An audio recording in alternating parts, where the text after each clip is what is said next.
Bueno, está bueno porque pasaron un par de días ya de las elecciones porteñas y ya, viste, cuando pasan un par de días uno empieza a meter todos los elementos para balancearlos y sopesarlos sin impresionarse con ninguno. Claro, tal cual. Hay más tiempo para el análisis. Totalmente.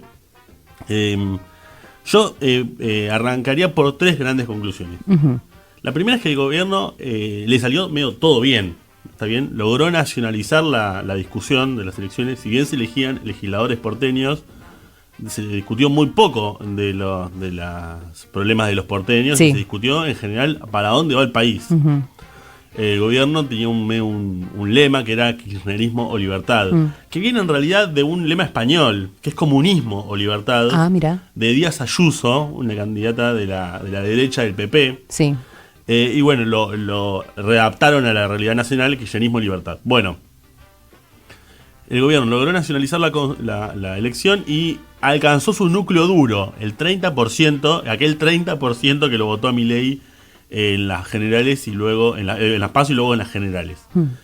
Esto lo constituye como una primera minoría nacional, si se quiere, como el espacio más importante del país, pero no como un proyecto hegemónico, es decir, no como la mitad más uno. No porque es 30%. Claro, es un primer tercio mayoritario, si se quiere, pero todavía no alcanzó la mitad más uno. Lo digo esto porque hay otros proyectos políticos en el pasado que sí lo hicieron. Sí. ¿Está bien? El benemismo en su momento, el kirchnerismo en su momento, bueno. Entonces, por ahora, la situación está ahí. La segunda conclusión es que tras el derrumbe total del PRO en la ciudad de Buenos Aires, el peronismo queda como la principal oposición, inclusive en el bastión del PRO, que antes era la ciudad de Buenos Aires, que lo acaba de perder.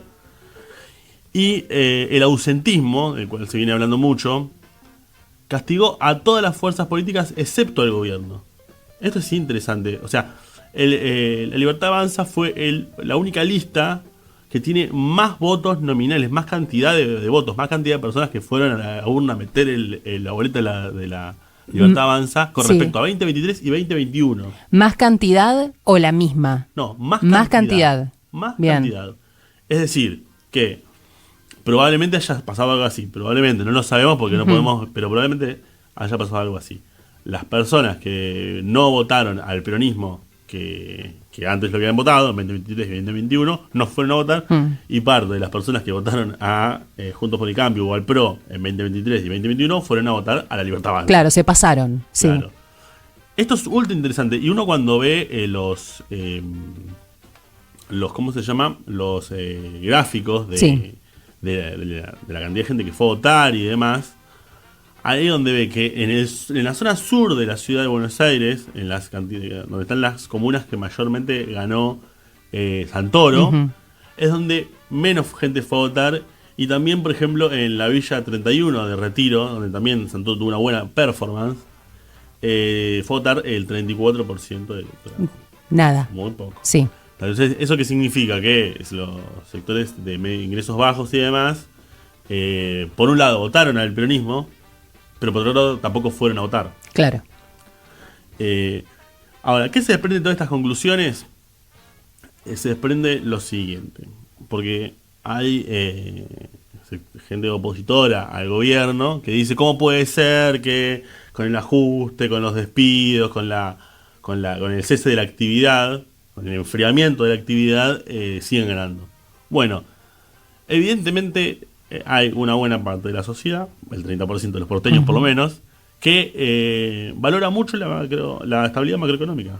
O sea que sufrió mucho durante el gobierno del Frente de Todos la desatada de la inflación y también durante el macrismo, y ahora valora mucho la estabilidad macroeconómica. Claro, desde los economistas, los periodistas, los analistas les decimos, bueno, pero está todo sostenido en base al endeudamiento.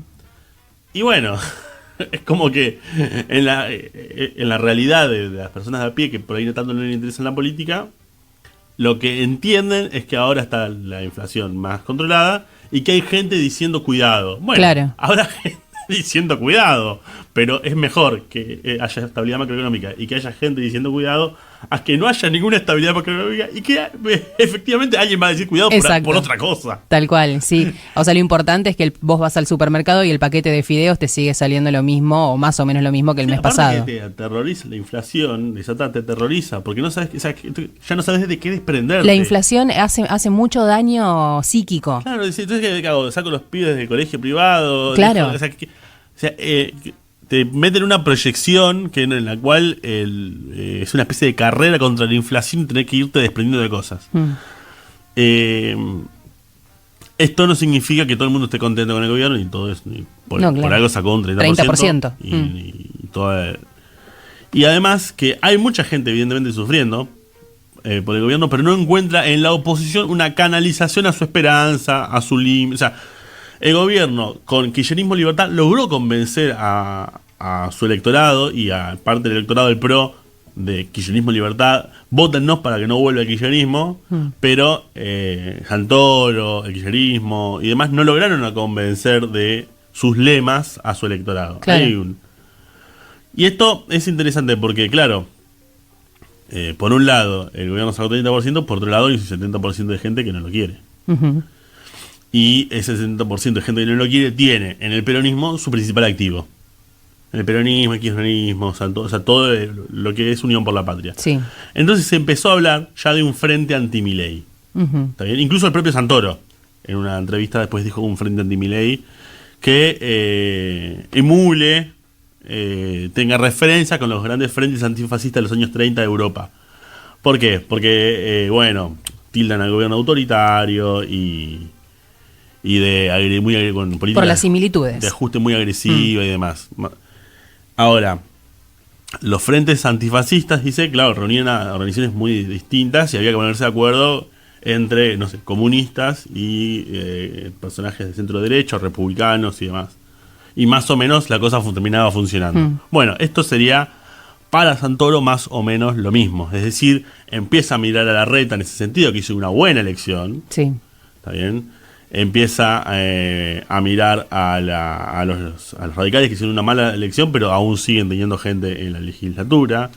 Y claro, si vos sumás, la semana pasada hablábamos de los proyectos de ley y las propuestas en relación al tema de los alquileres.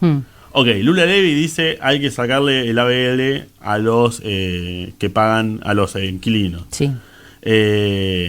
Larreta dice que hay que sacarle el ABL a los dueños. Sí. Santoro que dice que hay que hacer un polo de vivienda social. Bueno, entre todos esos capaz que se pueden poner de acuerdo y algún tipo de alivio a los inquilinos o a fomentar que haya alquileres más baratos. Porque más o menos hay una preocupación común. Después cómo se hace y demás será cuestión de charlarlo. Pero con todo, como cómo salió la elección, tienen los legisladores para hacerlo. O sea, ahí es interesante cómo se empieza a armar, porque más allá de un frente anti-Milei electoral, si vos ya tenés los legisladores, por ejemplo, en la Ciudad de Buenos Aires, puedes empezar a ver si podés tener lo que dice el propio Santoro, que es ponerle un freno en la motosierra. Bueno, políticas de alivio a la gente que está sufriendo el ajuste fiscal. Sí, y que a partir de esas políticas de alivio también, o sea, la palabra se revalorice y se crea una especie de pacto, digamos, con el votante y te siguen. Totalmente, porque por ahora es todo declamación, pero eso tiene que lograr tener algo. O sea, tenés que lograr que la gente que no fue a votar te vaya a votar a vos. ¿Está bien? Santoro entre 20, 23 y la elección de ayer perdió un poquito más de 100.000 votos, es mucho. Es mucho. O sea, hay gente que no fue a votar probablemente, porque si uno atrasa entre lo que perdió y la gente que no fue a votar... después también se abre otro escenario que también es interesante y que hay que pensarlo, que es que la política tradicional no logra dar respuesta y surge alguna especie de nuevo outsider. Que eso es un poco el escenario que plantea Durán Barba. Durán Barba dice, va a venir alguien aún más extraño que Milei, porque algo así como el dentrífico no vuelve al pomo. O sea, esto es un movimiento de impugnación a la política que empezó y que no va a volver para atrás. Está bien que necesariamente el sistema político necesita un nuevo outsider, alguien que venga a empezar a responder a la gente que no fue a votar, tanto en la Ciudad de Buenos Aires como en otros lugares, elecciones provinciales, Chaco, San Luis, etcétera, etcétera, etcétera. que den respuesta a esto, a esta gente que no se siente más representada. Por eso no va. Eso es lo que dice Durán Barba. Por otro lado, hay diferentes espacios que tienen un dilema, si se quiere. Porque claro, al ser el peronismo, el kirchnerismo, el Espacio de Unión por la Patria, el principal activo, y haber construido una identidad medio antikirchnerista o delimitándose con el kirchnerismo, tienen una dilema que es, en algún sentido, traicionarse, entre comillas, o tener una actuación menor. Por ejemplo, Larreta. Larreta construyó mucho de su identidad de manera antiperonista, aparte del PRO. Sí. Ahora, Larreta tiene una oportunidad de convertirse en un actor principal en ese frente anti-Milei al que llama Santoro, y el que también hace alusión a Axel Kicillof, que dice que hacer un frente muy amplio, etcétera, etcétera. Algo parecido también a la multisectorial, ¿no? Era la multipartidaria. La multipartidaria, claro. Estamos hablando de la multipartidaria de fines de la dictadura militar, que llamaba a la transición democrática. Lo mismo la izquierda construyó mucha de su identidad anti-kirchnerista, pero tiene también ahora la posibilidad de sumarse, si quiere, de sumar propuestas a una salida al post-mileísmo. Sí. Pero bueno, en sus términos sería traicionarse. Entonces claro, es un dilema muy difícil para todos esos sectores, tanto por derecha como por izquierda, de ver, cómo le explico a quienes convencidos de que me voten, de que me sigan, de que me militen, un nuevo cambio de giro, o sí, capaz que ni lo están viendo, pero en realidad es un poco lo que se pone en tela de juicio ahora en esta nueva realidad. Más o menos, para resumir, el gobierno le fue muy bien, pero aún no es hegemónico. Para la oposición se abre dos escenarios, o un outsider que exprese lo que no se está expresando en la política tradicional, o un frente anti-Milei que implique que se tengan que abandonar gran parte de los usos y costumbres de la política tradicional para enfocarse, si se quiere, en proyectos, en mejoras concretas de la sociedad. Matías Rodríguez Grimoldi, gracias por pasar por el aire de Radio Perfil. Nos encontramos el próximo miércoles. Seguimos